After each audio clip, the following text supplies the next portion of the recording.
So whilst it's kind of on paper, it seems fantastic to just keep them as diesel units on those lines, we've geared ourselves up for an electric and probably better environmental future. So that is why this work that Auckland Transport is doing on actually enabling electrification on routes that have previously been diesel is really important, but it is perhaps a little bit deceptive when you look at the continuation of diesel services on those routes. Agreed. Oh, no, not this one. Madam Chair, Madam Chair, Yes, Councillor I just want to qualify the comments that were made in relation to ferries. I mean, Councillor Fletcher talks about trains, but ferries don't have, it said, the capital cost of a ferry is a lot of money to buy a ferry, but don't have the capital cost of the infrastructure to run on. We've got the harbour, and it's a great way of getting people around.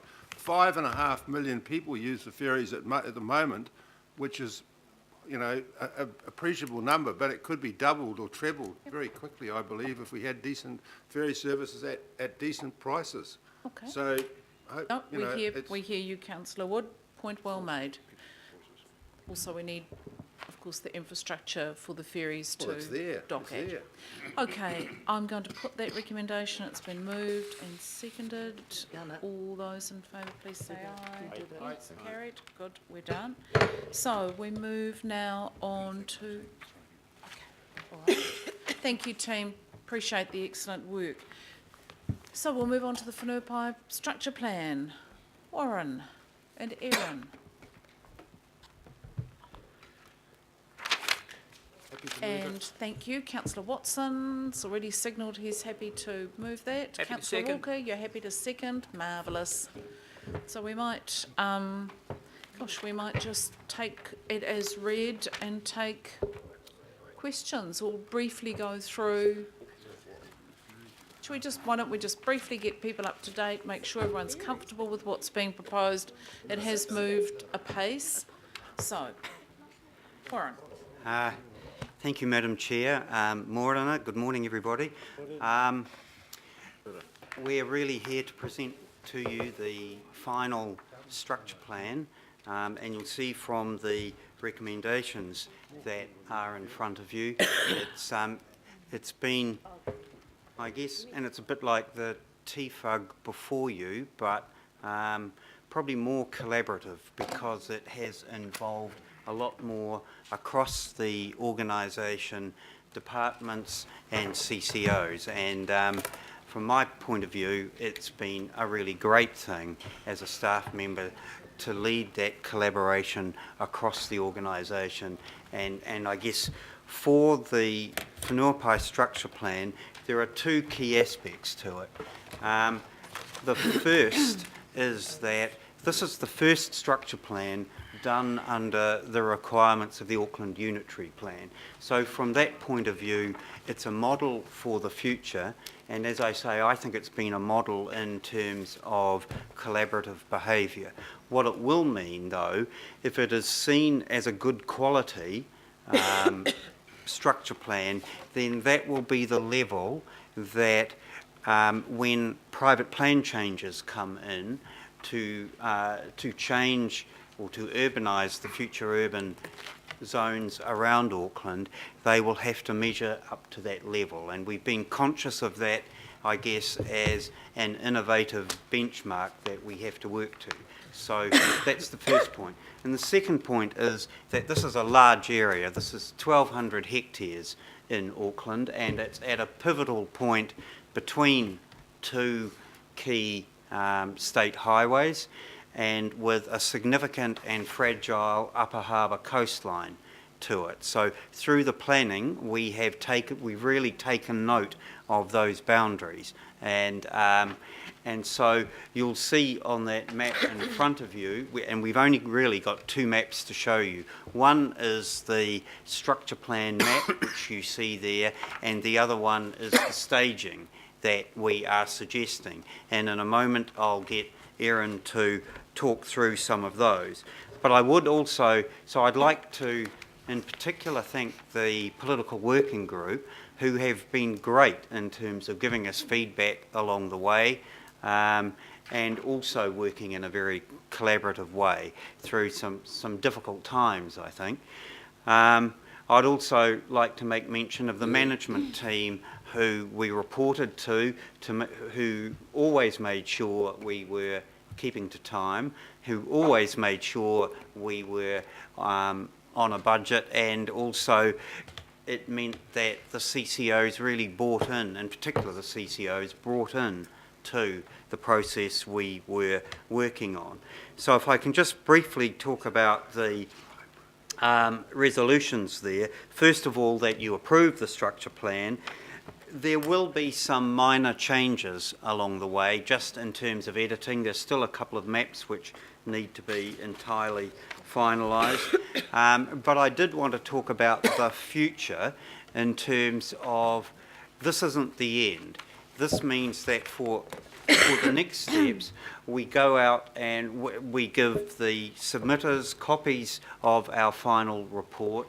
We hold a meeting with landowners and the residents in the area to let them know what's happening and when, because we know that in this area there are not many people living there at the moment, and in accordance with this structure plan, in 10 years we could have over 20,000 people living there, and so that change has to be managed, and I think for us we see ourselves here in the long term helping some of that change happen and forming those relationships. So we will be talking to stakeholders, we will be talking to iwi as we go through this, we will be talking to the general public at large. We will start a plan change as soon as we can after this meeting, and we hope to try and make, again, the plan change a bit of a model to try and ensure we have our CCOs with us in terms of designating land for pump stations, land for roads, and so on. So we really, particularly the arterial, so we really want to try and create that one-stop shop for a plan change so that people who make submissions won't have to go through the same process through designations and so on as well in the future. But that also puts some challenges to the council, I think, because we will have to think about the land that we as council need to acquire for the future community facilities that we need to plan for. However, that's for another day, but it will be a set of decisions that will be coming up in the future. And at the time that we do a structure, as we prepare the draft plan change, we will bring it back to the council for approval before it goes out. But it is intended that we base it on this structure plan and the rules around the unitary plan. Okay. Councillor Watson. Just a couple of very brief comments, and firstly that's to compliment Warren and Erin and the team for an outstanding job. Certainly in terms of the way the community was engaged with, they responded really well, and our staff really went out of their way to capture people's views and make them feel as if they were actually getting taken on board. Very significant piece of work, as we've just heard there, in terms of scale, 1,200 hectares, 10,000 dwellings, 20,000 people, 7,000 jobs. This is quite big time in a very sensitive environment with a defence force base right in the middle of it. So a number of different threads to be pulled together there. I'm glad also that the structure plan identifies some of the constraints. That's important certainly for the local community in terms of transport infrastructure and the environment, and the staging plan that has been put out. So there's a degree of certainty as to what's going to happen, and in terms of council providing the services, there's a degree of financial sense attached to that. So I think, without really labouring the point, that this has been a very good model for the future, for future structure plans, and the people that were involved in it expedited the process, but in expediting it didn't shortcut the involvement of the community. So as a result, I think we've got a good plan here for a very pivotal area, and one which will be largely central to a lot of growth in both a number of wards. So thanks, guys. Thank you. Thanks, Councillor Watson. Well said. Councillor Walker. Sure. Just got a question around the open space.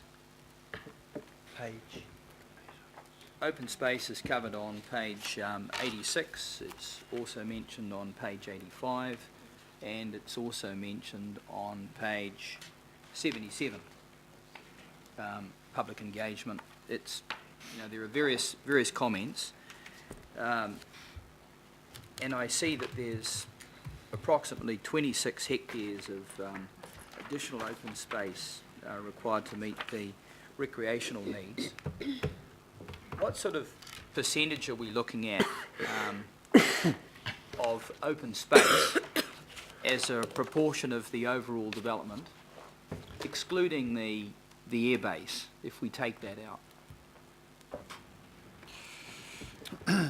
Through the chair, if I may answer that, we have had our open space staff apply the network criteria for open space throughout this area, and on the map councillors will see the green dots which identify potential future areas for open space, including potentially a large urban park and a sports fields complex. I'm not sure about the exact percentage of land excuse me, that is open space. However, it will be acquired as subdivision unfolds across the area, other than the large urban parks. Sure. I mean, the reason that I raise this, and I keep repeating it, is our contributions for park space are woefully inadequate. Woefully inadequate. And when I look at this plan for a huge area, just in terms of the amount of green space relative to the number of people living there, certainly compared to what Aucklanders have been used to elsewhere, is maybe it's 15% of what Aucklanders have been comfortable with, or 10% to date, and this is the model going forward. So I just want to highlight that certainly on my part, going forward, Aucklanders are going to be having far, far less open space to recreate, to walk, to enjoy everything. And certainly if we're not acquiring land early in the process, before we purchase it at developed price, we're not going to be able to afford to get much.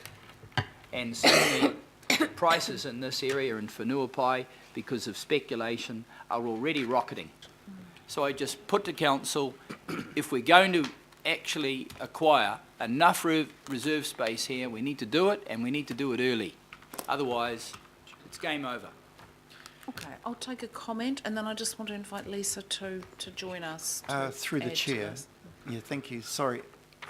We're also, what is not easy to see on that particular map is that we are taking esplanade reserves around the coast as subdivision. Sure. Yep. Which isn't apparent there.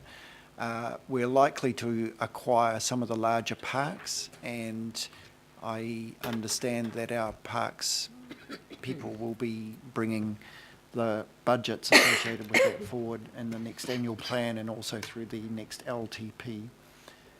So that matter is definitely being worked on as we speak. Good. That's great. Yeah. And I think that's the key thing to remember, is that we are doing exactly what Councillor Walker's asking for. Just through you, Madam Chair, just one point.